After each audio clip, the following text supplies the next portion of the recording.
अस्सलाम वालेकुम जी स्टूडेंट्स। इस वीडियो के अंदर हम कुछ और फॉर लूप के वेरिएशंस देखेंगे कि फॉर लूप पहले हमने काफ़ी सारे वेरिएशंस देखी और उसके अगेंस्ट उसके एनालिसिस करके देखे। अब सपोज़ आपके पास फॉर लूप जैसे डायग्राम में दिखाया गया है, यहाँ पे I is equal to zero, I square is lesser than the n I plus plus, यानी कि यहाँ पे आपकी इस लूप की टर्मिनेशन कंडीशन क्या है कि आपका आई स्केयर लेज़र हो जाए एन से। लेज़र है एन से तो लूप चलता रहेगा, अगर लेज़र एन से नहीं है तो ये लूप आपका टर्मिनेट कर जाएगा। मीन्स क्या, और आई की वैल्यू हर दफ़ा एक इंक्रीमेंट होगी। तो इस को अगर आप देखें तो यहाँ पे सपोज जब लूप टर्मिनेट करेगा, तो it means I into I, that is I square would be greater than और इक्वल टू एन होगा, तो फिर आपका लूप टर्मिनेट कर जाएगा।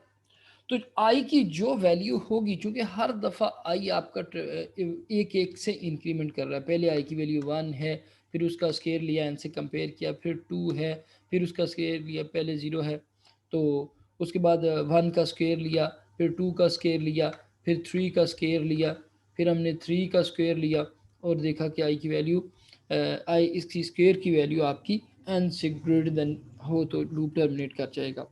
जब आई की वैल्यू, जो भी आई की वैल्यू है, यहाँ पे हमें के लेने की ज़रूरत नहीं है, जो भी आई की वैल्यू होगी अगर उसका स्केयर लेने से लूप टर्मिनेट करता है तो हम कहेंगे उतनी दफ़ा आपकी ये जो बेसिक स्टेटमेंट है ये उतनी दफ़ा एग्जीक्यूट हुई होगी। जितनी दफ़ा जो आई की वैल्यू होगी उतनी दफ़ा आपकी बेसिक स्टेटमेंट जो है वो एग्जीक्यूट हुई होगी, और वही आपके इस लूप की टाइम कॉम्प्लेक्सिटी होगी। अब अगर हम आई की वैल्यू कंप्यूट कर लेते हैं तो हमारे पास वैल्यू आ जाएगी बेसिक स्टेटमेंट की फ्रीक्वेंसी की।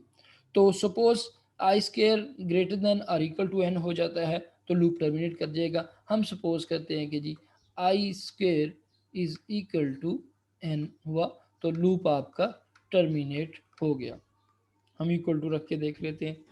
अब यहाँ पे सिंपली जैसे मैंने पहले बताया कि हम अगर आई की वैल्यू कंप्यूट कर लेते हैं तो आई की वैल्यू जो होगी उतने ही टाइम आपकी स्टेटमेंट चली होगी और वही आपकी इसकी ऑर्डर की क्लास होगी इस लूप की। तो दोनों साइडों पे आप क्या करें, अंडर रूट ले लें, I square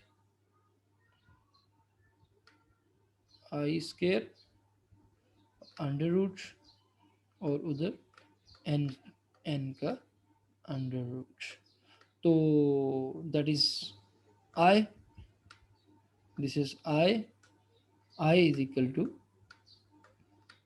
under root n, यानी कि आपका आई जो है वो under root n times I की वैल्यू अंडर रूट एन है तो आपकी जो बेसिक स्टेटमेंट है वो भी आपकी अंडर रूट एन टाइम्स चलेगी। तो हम इसको कह सकते हैं कि इस तरह के लूप के केस में f of n is equal to under root is equal to order of या theta of under root n. तो इस तरह से इस लूप को आप एनालाइज कर सकते हैं। इसके अलावा लूप की एक और कंडीशन कि सपोज दो लूप्स अगर आ जाएं और वो नेस्टेड लूप्स ना हों, यहाँ पे इस चीज़ को जहन में रखें कि ये दोनों लूप्स नेस्टेड नहीं हैं, अलहदा अलहदा लूप हैं। पहला लूप है वो आई, उसमें आई ट्रेटर है जो कि 0 से स्टार्ट होके एन तक जाता है और हर दफ़ा एक एक इंक्रीमेंट होता है। जिस तरह हमने लास्ट वीडियो के अंदर बड़ी डिटेल के साथ इसको देखा कि जब आई की वैल्यू सपोज पहले 1 होती है, फिर 2 होती है, फिर 3, फिर 4, और इस तरह से बढ़ते बढ़ते आई की वैल्यू आपकी एन हो जाती है। तो ये एन जब एन होती है आई की वैल्यू तो डेफिनेटली ये वाला लूप टर्मिनेट कर जाता है। इट मीन्स कि ये वाली ये स्टेटमेंट है आपकी ये एन टाइम्स चलती है। तो हमने कहा जो अपर लूप है, ऊपर वाला पहला लूप है, इसकी जो टाइम कॉम्प्लेक्सिटी है this is order of n. ये हमने लास्ट वीडियो के अंदर भी बड़ी डिटेल के साथ देखा। अब इसी तरह से नीचे वाला लूप है, ये लूप इसका नेस्टेड लूप नहीं है, इस लूप के अंदर नहीं है, ये एक सेपरेट लूप है। तो इसमें भी आपके पास जे ज़ीरो से स्टार्ट होता है और इसकी टर्मिनेशन कंडीशन ये है कि वो लेसर देन एन हो। अगर एन के इक्वल या एन से ज़्यादा हो जाता है लूप टर्मिनेट कर जाता है, और जे प्लस प्लस जे एक एक इंक्रीमेंट कर रहा है।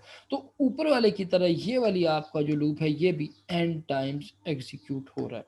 तो ऊपर वाली ये अगर हम देखें कि सपोज सेम स्टेटमेंट है आपकी, ऊपर वाली स्टेटमेंट एन टाइम्स चली, नीचे वाली स्टेटमेंट भी आपकी एन टाइम्स चली, तो टोटल आपकी जो स्टेटमेंट चली वो n plus n times execute हुई, which is equal to 2n। अब यहाँ पे 2 इज अ कांस्टेंट, ठीक है जी। तो हम कह सकते हैं कि g f of n belongs to the या equal to order of n. यहाँ पे एक चीज़ को आपने जहन में रखना है कि इनर लूप हो तो ये आपने हमने लास्ट टाइम देखा कि एन स्क्वायर निकल आती है, लेकिन जब एक ही लेवल पे, अब भले यहाँ पे एक और लूप हो फिर एक और लूप हो, तो भले यहाँ पे आपके 20 टाइम्स लूप चल रहा हो, लेकिन वो सेम लूप जीरो से स्टार्ट होकर एन तक चलता हो और नेस्टेड लूप नहीं है। तो अब सपोज यहाँ पे 5 दफ़ा ये लूप चल रहा हो तो हमारे पास ये 5n आ जाएगा, ठीक है जी, 5n आ जाएगा। तो उसको हम कहेंगे कि ये 5n जो है which is order of n। तो अगर सेम लेवल पे आपका लूप एक से ज़्यादा दफ़ा चल रहा है तो उस एल्गोरिदम की जो कॉम्प्लेक्सिटी, टाइम कॉम्प्लेक्सिटी निकलती है वो ऑर्डर ऑफ n ही निकलती है। चाहे एक लूप हो चाहे 10 लूप हो, सेम लेवल पे है, नेस्टेड नहीं है, तो वो उसकी कॉम्प्लेक्सिटी आपकी ऑर्डर ऑफ n ही निकलती है।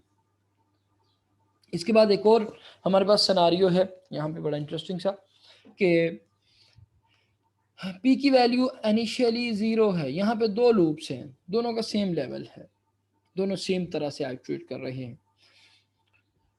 जो सेकंड लूप है वो डिपेंड कर रहा है पी की वैल्यू के ऊपर। सपोज पहले आई की वैल्यू स्टार्ट हुई है 1 से और हर दफ़ा उसमें 2 मल्टीप्लाई होता जा रहा है। ये हमने पिछली वीडियो के अंदर करके भी देखा कि इसका टाइम कम्प्लेक्सिटी कितनी निकलती है।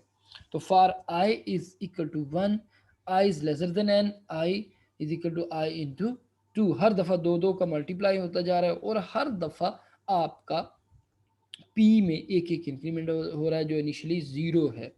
तो जितने टाइम्स ये लूप एग्जीक्यूट होगा पी की वैल्यू भी उतनी होगी। ये लास्ट वीडियो में हमने करके देखा कि ये वाला लूप आपका log of n time execute हो रहा है। मीन्स कि जब आपका लूप टर्मिनेट होगा तो उस वक्त पी की वैल्यू लॉग ऑफ एन होगी which is equal to p, ठीक है जी। क्यों? क्योंकि हर दफ़ा पी में एक एक इंक्रीमेंट हो रहा है और ऊपर वाला loop log of n iteration चला रहा है, तो पी की वैल्यू भी लॉग ऑफ एन होगी बाहर वाले लूप की एग्जीक्यूशन के वक्त। अब यहाँ पे एक चीज़ फिर जहन में रखने वाली कि ये नेस्टेड लूप नहीं है, सेम लेवल के ऊपर है, डिफरेंट। ये लूप पहला सारा कंप्लीट होगा उसके बाद ये वाला लूप चलेगा, नेस्टेड लूप नहीं है। अब यहाँ पे j is equal to 1, j is less than p, j is equal to j into 2, वही सेम ऊपर वाला सिनारियो, लेकिन यहाँ पे आपकी वैल्यू जो है वो p तक जा रही है ना कि आपकी n तक जा रही है। इसको अगर आप देखें तो इस वाली स्टेटमेंट का बिल्कुल ऊपर वाले की तरह अगर स्टेटमेंट का हम टाइम कम्प्लेक्सिटी निकालें या नंबर इसकी फ्रीक्वेंसी निकालें तो ये हमारी निकलती है जी लॉग ऑफ p। क्योंकि पहले वाले लूप के केस में आपकी 1 से लेके n तक जा रही है तो उसकी log ऑफ n है। अभी 1 से लेके p तक जा रही, p की जो भी वैल्यू है, अभी आपकी ये वाली जो स्टेटमेंट है ये चलेगी log of p times. This one is the basic operation as the key statement जिसको हम कंप्यूट करके इसकी टाइम कम्प्लेक्सिटी कंप्यूट करना चाह रहे हैं। तो अब अगर देखा जाए तो बाहर वाला loop log of n time और अंदर वाला loop log of p time. तो लॉग ऑफ पी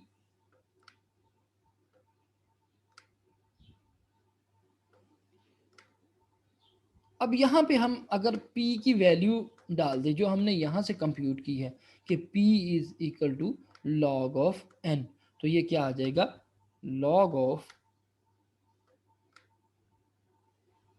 पी की वैल्यू अब हम यहाँ पे एंटर कर देंगे, ना कि P, log of n।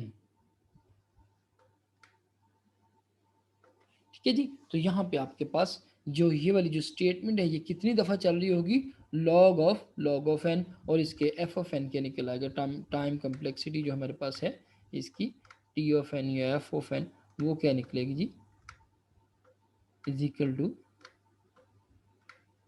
Order of log of n। ठीक है जी।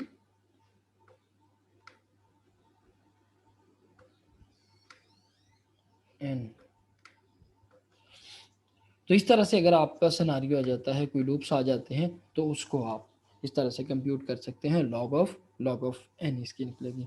नेक्स्ट वीडियो के अंदर हम कुछ और स्ट्रक्चर्स के साथ आपके साथ आपको मिलते हैं। अस्सलाम वालेकुम।